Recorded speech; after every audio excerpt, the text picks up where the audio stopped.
ചരിത്ര നിമിഷത്തിന്റെ ഭാഗമാകാൻ NTV പ്രേക്ഷകർക്ക് ഒരു അവസരം കൂടി നൽകുകയാണ് NTV. അതായത് ഇന്ന് വൈകുന്നേരം അദ്ദേഹത്തിന് ദുബായിൽ നൽകുന്ന സ്വീകരണം ലൈവായിട്ട് തന്നെ 4 മണി മുതൽ നിങ്ങൾക്ക് കാണാവുന്നതാണ്. NTV പ്രേക്ഷകർക്ക് നൽകുന്ന ഈ ഒരു പ്രത്യേക അവസരം എല്ലാവരും യൂസ് ചെയ്യുക. എല്ലാവരും ആ ഒരു ചരിത്ര നിമിഷത്തിന്റെ ഭാഗമാകാൻ ശ്രമിക്കുക. അപ്പോൾ നമ്മൾ ബ്രേക്കിന് പോകുന്നതിന് മുമ്പ് നമ്മൾ രാജേഷിന്റെ ഡേറ്റ് ഓഫ് ബർത്തും ടൈമുമാണ് നമ്മൾ വാങ്ങിയത്. അപ്പോൾ അദ്ദേഹത്തിനെ കുറിച്ച് അദ്ദേഹത്തിന് അറിയേണ്ടത് അദ്ദേഹത്തിന്റെ മകരം നക്ഷത്രമാണെന്ന് പറഞ്ഞിരുന്നു. അദ്ദേഹത്തിന് ജനറലായിട്ട് ഈ ഒരു വർഷം എങ്ങനെയുണ്ടെന്ന് അറിയണം. അതുകൂടാതെ അദ്ദേഹത്തിന്റെ കരിയറിനെ കുറിച്ചും അറിയണം.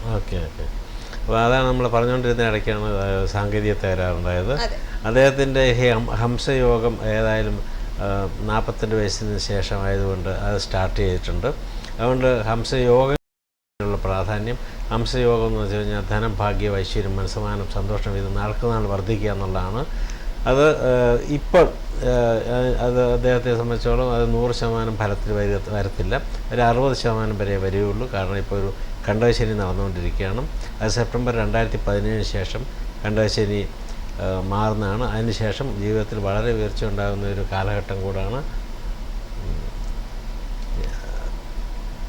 അതുമാത്രമല്ല അദ്ദേഹത്തിൻ്റെ ഭാഗ്യത്തിൻ്റെ വർധനയ്ക്ക് വേണ്ടിയുള്ള രത്നത്തെപ്പറ്റി ചോദിച്ചിരുന്നു തോന്നുന്നു. ഒരു റൂബി, അതായത് മാണിക്യം, അതാണ് അദ്ദേഹം ധരിക്കേണ്ട ഒരു രത്നം. 3 തൊട്ട് 4 വരെ കാരറ്റ് റൂബി വലത്ത് കയ്യിൽ മോതിരവിരലിൽ ഞായറാഴ്ച ദിവസം രാവിലെ സൂര്യോദയത്തിന് ശേഷം 1 മണിക്കൂറിനകം ധരിക്കുക. തലേദിവസം ആ മോതിരം നാരങ്ങാ നെയ്യിലിട്ട് വെച്ച് ശുദ്ധീകരിക്കുക. ഓക്കെ, ഇപ്പൊ രാജേഷിന് മറുപടി ലഭിച്ചെന്ന് വിശ്വസിക്കുന്നു. നമുക്ക് മറ്റൊരു പ്രേക്ഷകരിലേക്ക് പോകാം. ഹലോ, നമസ്കാരം. നമസ്കാരം, കോഹിനൂർ ജെയിംസ് നിങ്ങളിലേക്ക് സ്വാഗതം. പേര് പറഞ്ഞോളൂ. ഞാൻ വിളിച്ചിരുന്നു.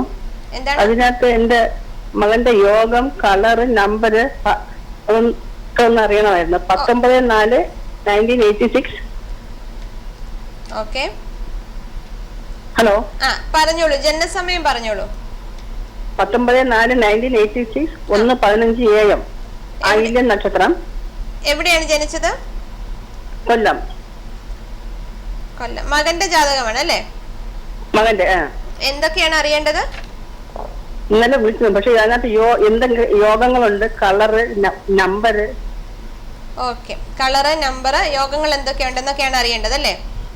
അതെ. ഇതിനകത്ത് ഭാഗ്യരത്നോ ഇതിനകത്ത് ഭാഗ്യരത്നം എന്ന് പറയുന്നത് മരതകമാണ്, എമറാൾഡാണ്. ഒരു 30-31 വയസ്സായി. അപ്പോൾ ഒരു 2.5 തൊട്ട് 3.5 കാരറ്റ് വരെയുള്ള മരതകം വലത്തെ കയ്യിൽ ചെറിയ വിരലിൽ ബുധനാഴ്ച ദിവസം രാവിലെ സൂര്യോദയത്തിന് ശേഷം 1 മണിക്കൂറിനകം ധരിക്കണം. തലേദിവസം മോതിരം പാലിനകത്തിട്ട് ശുദ്ധീകരിക്കണം. ഇതിനകത്ത് ഭാഗ്യ നമ്പർ എന്ന് പറയുന്നത് 1 ആണ്. ഏറ്റവും അനുകൂലമായ നിറം എന്ന് പറയുന്നതും പച്ച നിറമാണ്. ഭാഗ്യത്തിൻ്റെ അധിപനായ, അതുപോലെ തന്നെ ഇതിൻ്റെ ജീവിതത്തിൽ വളരെയധികം ഉയർച്ച ഉണ്ടാകുന്ന ജാതമാണ്. സൂര്യനെ എൻ്റെ ഏറ്റവും ഉച്ചത്തിൽ നിൽക്കുന്ന ജാതമാണ്. രാജയോഗം എന്ന് പറഞ്ഞൊരു യോഗം ഇതിനകത്തുണ്ട്. രാജതുല്യം ജീവിക്കണമെന്നാണ്. 42 വയസ്സിന് ശേഷം ത്രൂ ഔട്ട് ലൈഫ് രാജതുല്യം ജീവിക്കണം എന്നുള്ളതാണ് ഈ യോഗത്തിൻ്റെ ഫലം. ഓക്കെ, അങ്ങനെയാണ് അല്ലേ? ഓക്കെ, അപ്പം ടീനയ്ക്ക് മറുപടി ലഭിച്ചെന്ന് വിശ്വസിക്കുന്നു. നമുക്ക് അടുത്തൊരു പ്രേക്ഷകനിലേക്ക് പോകാം. ഹലോ, നമസ്കാരം. ഹലോ, നമസ്കാരം, കോഹിനൂർ ജെയിംസ് നിങ്ങളിലേക്ക് സ്വാഗതം. പേര് പറഞ്ഞോളൂ. പേര് പറയൂ. ഹലോ. ഹലോ, പേര് പറഞ്ഞോളൂ. മകൾക്ക് വേണ്ടിയാണ്. ആർക്കാണ്? മകൾക്ക് വേണ്ടി. പേരൊന്ന് പറഞ്ഞോളൂ. മകളുടെയോ അമ്മയുടെ ആരുടെങ്കിലും പേരൊന്ന് പറഞ്ഞോളൂ. മകളുടെ പേര് Shilpa. Okay, okay, Shilpa. Date of birth പറഞ്ഞോളൂ. 9/6/1991. ജനനസമയം കൂടി പറയൂ. 9:15 PM. എവിടെയാണ് ജനിച്ചത്? തൃശ്ശൂര്. ഞാൻ ഒരിക്കൽ കൂടി ഡേറ്റ് ഓഫ് ബർത്ത് പറയാം. 9/6/1991 9:15 PM, തൃശ്ശൂർ ജനനം. എന്താണ് വിവാഹം?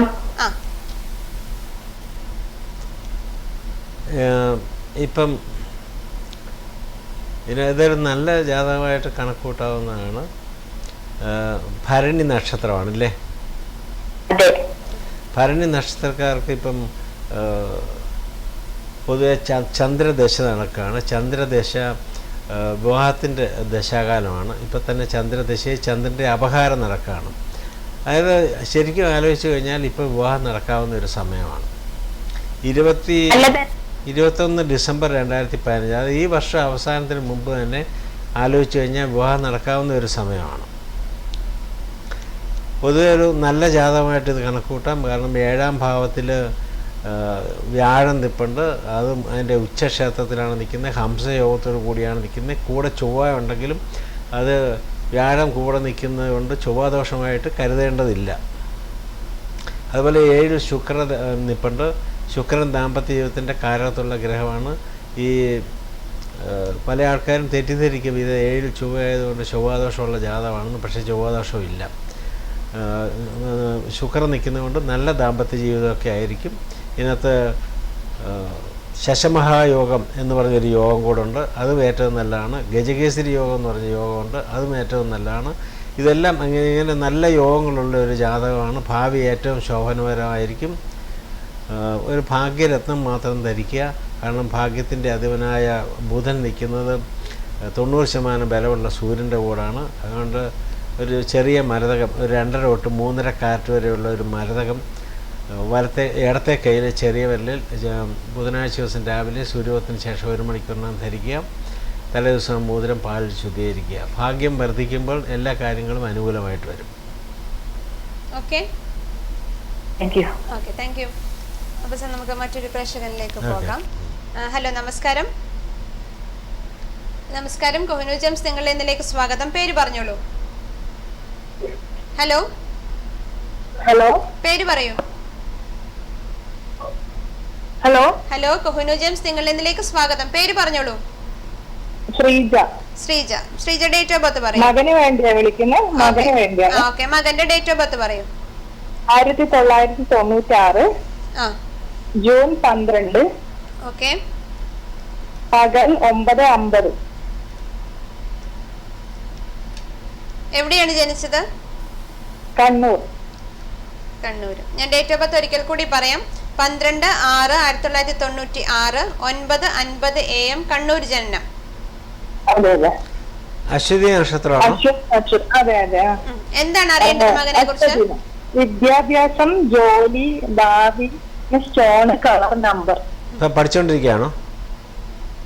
പഠിച്ചോണ്ടിരിക്കും. അപ്പോൾ ഈ അഷ്ടമത്തിൽ ശനി എന്ന് പറഞ്ഞൊരു കാലഘട്ടം നടക്കുകയാണ്. അതായത് ശനി 8-ൽ സഞ്ചരിക്കുകയാണ്. ഇപ്പോഴത്തെ ഗ്രഹനുസരിച്ച്. കേൾക്കാവോ? ഹലോ, കേൾക്കുന്നുണ്ടോ ശ്രീജ? ക്ലിയർ കുറവ്. ഓക്കെ ശ്രീജ, ഒരു കാര്യം ചെയ്തോളൂ, ഫോൺ കട്ട് ചെയ്ത് ടിവിയിൽ ശ്രദ്ധിച്ചോളൂ. Okay okay okay. അപ്പോൾ ഈ അശ്വതിക്കാർക്കെല്ലാം തന്നെ ഇപ്പോൾ 8-ൽ ശനി നടക്കുകയാണ്. അഷ്ടമത്തിൽ ശനി എന്ന് പറയും. അപ്പോൾ അത് സെപ്റ്റംബർ 2017 വരെയുണ്ട്. ആ കാലഘട്ടം വരെയൊക്കെ വിദ്യയ്ക്ക് വളരെ തടസ്സങ്ങളൊക്കെ, അല്ലെങ്കിൽ വിചാരിക്കുന്ന പോലെ മാർക്ക് കിട്ടാതിരിക്കുക, ഇങ്ങനെയൊക്കെയുള്ള ഒരു സംഭവം ഉണ്ടാകാൻ സാധ്യതയുണ്ട്. എല്ലാ കാര്യങ്ങളും നീട്ടി വയ്ക്കാനുള്ള പ്രവണത, മറവി, ഇതൊക്കെ ഉണ്ടാകാനുള്ള ഒരു സാധ്യതയുണ്ട്. അതുകൊണ്ട് വളരെ കഠിനമായ ശ്രമം ഉണ്ടെങ്കിൽ മാത്രമേ നല്ല മാർക്കോടുകൂടി ജയിക്കാൻ പറ്റുള്ളൂ. ഭാവി ജീവിതമൊക്കെ വളരെ ശോഭനകരമാണ്. ഇതിനകത്ത് നല്ല യോഗങ്ങളൊക്കെ ഉള്ള ജാതകമാണ്. ഗജകേസരി യോഗം എന്ന് പറഞ്ഞൊരു യോഗമുണ്ട്. അത് രാജതുല്യം 80 വയസ്സിന് മേൽ ജീവിക്കണം എന്നുള്ളതാണ്. അതുപോലെ സൂര്യൻ അതിൻ്റെ ഏറ്റവും ഉച്ചക്ഷേത്രത്തിലാണ്. 90% ബലത്തിൽ, ഉച്ചക്ഷേത്രമല്ല 90% ബലത്തിലുള്ള സൂര്യനാണ്. ഒരു മരതകം ധരിക്കുന്നത് ഏറ്റവും നല്ലതായിരിക്കും. കാരണം ഈ 90% ബലമുള്ള സൂര്യൻ്റെ കൂടാണ് ബുധൻ, വിദ്യാകാരകനായ ബുധൻ നിൽക്കുന്നത്. അതുപോലെ ശുക്രൻ നിൽക്കുന്നത് അതിൻ്റെ സ്വന്തം ക്ഷേത്രത്തിൽ 11-ാം ഭാവത്തിൽ, വരവിൻ്റെ ഭാവത്തിലാണ്. അപ്പം ഭാവിയിലൊക്കെ ആഡംബരപൂർണ്ണമായ ജീവിതമൊക്കെ നയിക്കാനുള്ള നല്ല ഒരു യോഗം കൂടെയുള്ള ജാതകമാണ്. പക്ഷേ ഇപ്പം വളരെ കഠിനമായ ശ്രമം നടത്തിയാൽ മാത്രമേ വിദ്യയിൽ പുരോഗതിയും നല്ല മാർക്കോടുകൂടി ജയിക്കാനും ഒക്കെ പറ്റുകയുള്ളൂ. ലക്കി കളർ ഏതെന്ന് ചോദിച്ചിരിക്കുന്നു. ലക്കി കളർ യെല്ലോ ആണ്. യെല്ലോ ആണ് ലക്കി കളർ. അതെ. ഓക്കെ ഓക്കെ, ശ്രീജിക്ക് മറുപടി ലഭിച്ചെന്ന് വിശ്വസിക്കുന്നു. നമുക്ക് മറ്റൊരു പ്രേക്ഷകനിലേക്ക് പോകാം. ഹലോ, നമസ്കാരം. നമസ്കാരം, കോഹിനൂർ ജെയിംസ് നിങ്ങളുടെ ഇന്നിലേക്ക് സ്വാഗതം. പേര് പറഞ്ഞോളൂ. ഹലോ. ഹലോ, പേര് പറയൂ. Raveendran. Okay, date of birth പറയൂ. 1966. സ്വല്പം ഉറക്കെ സംസാരിക്കാമോ? 1966 എന്നാണോ പറഞ്ഞേ? അതെ, 1966 മെയ് മാസം 23. 23/5/1966. ജനനസമയം കൂടി പറയൂ.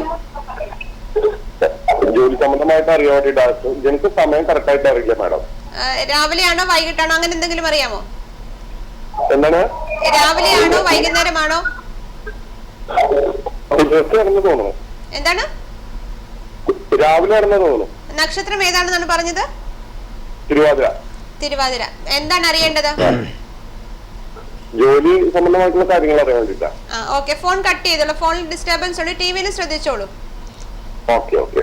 23/5/1966. ഇപ്പം തിരുവാതിര നക്ഷത്രം തന്നെയാണ്. ഇപ്പം 50 വയസ്സായി. ഇതിനകത്ത് ഗജകേസരി യോഗം എന്ന് പറയുന്ന യോഗമുണ്ട്. ആ യോഗത്തിൻ്റെയൊക്കെ ഫലമൊക്കെ ഇപ്പം ലഭിക്കേണ്ട കാലഘട്ടമാണ്. അപ്പം ജോലിയിലൊക്കെ പുരോഗതിയൊക്കെ വരാവുന്ന ഒരു സമയം കൂടാണ്. ഇപ്പം ശനിയുടെ ദോഷങ്ങളൊന്നുമില്ല. 2 ശനി, 7 ശനി, അഷ്ടമത്തെ ശനി അങ്ങനത്തെ ദോഷങ്ങൾ യാതൊന്നും തന്നെ ഇല്ല. ശനി നിൽക്കുന്നത് പോലും ഏറ്റവും അനുകൂലമായ സ്ഥാനത്താണ്. ബുധദശയിൽ ശുക്രൻ്റെ അപഹാരം നടക്കുകയാണ്. രണ്ടും ഒരു ശുഭഗ്രഹമാണ്. ശുക്രൻ ഇതിനകത്ത് ഏറ്റവും ഉച്ചത്തിൽ നിൽക്കുന്നതാണ്. അതുകൊണ്ട് ഈ ജീവിതത്തിൽ പൊതുവെ ഒരു പുരോഗതി ഉണ്ടാകുന്ന ഒരു കാലഘട്ടമാണ്. ഓക്കെ, രവീന്ദ്രൻ മറുപടി ലഭിച്ചെന്ന് വിശ്വസിക്കുന്നു. നമുക്ക് മറ്റൊരു പ്രേക്ഷകനിലേക്ക് പോകാം. ഹലോ, നമസ്കാരം. നമസ്കാരം, കോഹിനൂർ ജെയിംസ് നിങ്ങളുടെ ഇന്നലേക്ക് സ്വാഗതം. നമസ്കാരം.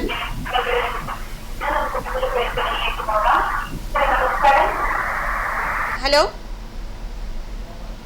Okay, call drop. എനിക്കിത് കോൾ ഡ്രോപ്പ് ടി വിയിൽ ശ്രദ്ധിക്കുകയായിരുന്നു. ദേവി ഇത് ഫോൺ കണക്ട് ചെയ്തതിന് ശേഷം TV മ്യൂട്ട് ചെയ്തുകൊണ്ട് ഫോണിൽ ശ്രദ്ധിക്കുക കേട്ടോ. അപ്പോൾ നമുക്ക് മറ്റൊരു പ്രേക്ഷകനിലേക്ക് പോകാം. ഹലോ, നമസ്കാരം. ഹലോ, നമസ്കാരം, കോഹിനൂർ ജെയിംസ് നിങ്ങളുടെ ഇന്നലേക്ക് സ്വാഗതം. പേര് പറഞ്ഞോളൂ. എന്താണ്? ഹലോ. ഹലോ, പേര് പറയൂ. Radhika. Radhika. Date of birth പറഞ്ഞോളൂ. 18/2/1964. ഒന്നുകൂടെ പറയാമോ? 18/2. 18/2/1964. 64. ജനനസമയം കൂടി പറയൂ. ജനനസമയം പുലർച്ചെ 3-നും 5-നും ഇടയ്ക്ക്. പുലർച്ചെ. എവിടെയാണ് ജനിച്ചത്? എറണാകുളം. നക്ഷത്രം ഏതാണെന്ന് അറിയാമോ? അശ്വതിയാണെന്ന് തോന്നുന്നു. അശ്വതിയാണ്. ഓക്കെ, എന്താണ് അറിയേണ്ടത്? ഇപ്പോഴത്തെ സമയം ഇനി എന്താണെന്നുള്ളതൊക്കെ അറിയാനാണ് ബാക്കി. ജനറലായിട്ട് ഇപ്പോഴത്തെ സമയം അറിയാനാണ്. ഇപ്പോഴത്തെ സമയം അത്ര ശാരീരികമായിട്ടുള്ള ബുദ്ധിമുട്ടുകളൊക്കെ ഉണ്ടാകുന്ന ഒരു കാലഘട്ടമാണ്. വാതരോഗം, പ്രത്യേകിച്ച് back pain, joint pain, inflammation joints, ഇങ്ങനത്തെ കാര്യങ്ങളൊക്കെ വരാവുന്ന ഒരു സമയമാണ്. അഷ്ടമത്തി ശനി എന്ന് പറയും. അഷ്ടമത്തി ശനിയുടെ കാലഘട്ടത്തിൽ ആയുസ്, ആരോഗ്യം ഇതിനെപ്പറ്റിയൊക്കെയാണ് നമ്മൾ ചിന്തിക്കുക. അപ്പോൾ ഏതായാലും ഇതിനകത്ത് ആയുസ്സിനൊന്നും പ്രശ്നമൊന്നുമില്ല. കാരണം ഇതിനകത്ത് വ്യാഴം അതിൻ്റെ ഏറ്റവും ഉച്ചക്ഷേത്രത്തിൽ നിൽക്കുന്നുണ്ട്. ശുക്രൻ വ്യാഴം സ്വന്തം ക്ഷേത്രത്തിലും ശുക്രൻ ഉച്ചക്ഷേത്രത്തിലുമാണ് നിൽക്കുന്നത്. ബിസിനസ് തുടങ്ങാൻ പറ്റിയ സമയമാണോ? എന്താ? ബിസിനസ് തുടങ്ങാൻ പറ്റിയ സമയം? അല്ല, സെപ്റ്റംബർ 2017 ശേഷം ബിസിനസ്സൊക്കെ തുടങ്ങാം. ഇതിനകത്ത് ബിസിനസ്സിന് പറ്റിയ ഒരു ജാതകമാണ്. ഇതിനകത്ത് തുലാം രാശി, അതാണ് ബിസിനസ്സായിട്ട് ബന്ധപ്പെട്ട രാശിയാണ്. അതിൻ്റെ സിമ്പിൾ തന്നെ ത്രാസാണ്. ആ രാശിയിൽ അല്ലെങ്കിൽ ആ സോഡിയക് സൈനിൽ നീചഗ്രഹങ്ങളൊന്നുമില്ല. ആ തുലാം രാശിയുടെ അധിപനായ ശുക്രൻ അതിൻ്റെ ഏറ്റവും ഉച്ചക്ഷേത്രത്തിൽ നിൽപ്പുണ്ട്. അപ്പോൾ ബിസിനസ്സൊക്കെ വളരെ അനുകൂലം തന്നെയാണ്. പക്ഷേ ഇപ്പോൾ സമയം അനുകൂലമല്ലാത്തതുകൊണ്ട് ഇപ്പം തുടങ്ങുന്നത് അത്ര നല്ലതല്ല. സെപ്റ്റംബർ 2017 ശേഷം തുടങ്ങാം. Okay Radhika, thank you so much sir. നമുക്ക് മറ്റൊരു പ്രേക്ഷകനിലേക്ക് പോകാം. ഹലോ, നമസ്കാരം. ഹലോ, നമസ്കാരം, കോഹിനൂർ ജെയിംസ് നിങ്ങളുടെ ഇന്നലേക്ക് സ്വാഗതം. പേര് പറഞ്ഞോളൂ. ഹലോ. പേര് പറയൂ. ഹലോ. ഹലോ, പേര് പറഞ്ഞോളൂ. Ammu. Ammu, date of birth പറയൂ. ഞാന് എന്റെ മോളുടെ കാര്യം ചോദിക്കാൻ വേണ്ടിട്ടാണ്. അവളിപ്പോ മകളുടെ ഡേറ്റ് ഓഫ് ബർത്ത് പറഞ്ഞോളൂ. ഹലോ. ഹലോ. ഓക്കെ, ആ കോൾ ഡ്രോപ്പ് ആയിരുന്നു. അപ്പോൾ നമുക്കൊരു ചെറിയ ഇടവേള എടുത്താലോ സാർ? അപ്പോൾ കൊഹിനൂർ ജെംസ് നിങ്ങളുടെ ഇതിൻ്റെ ഒരു ചെറിയ ഇടവേളയാണ്. എന്നോടൊപ്പം ഉള്ളത് പ്രശസ്ത ആസ്ട്രോജെമോളജിസ്റ്റ് ആർ ബാബു നരേന്ദ്രയാണ്. പ്രേക്ഷകർക്ക് ജ്യോതിഷപരമായി എന്ത് സംശയമുണ്ടെങ്കിലും അതല്ല അനുയോജ്യമായ രത്നം തിരഞ്ഞെടുക്കണം എന്നുണ്ടെങ്കിൽ ഇപ്പോൾ തന്നെ വിളിക്കാവുന്നതാണ്. ഒരു ചെറിയ ഇടവേളയ്ക്ക് ശേഷം മടങ്ങി വരാം.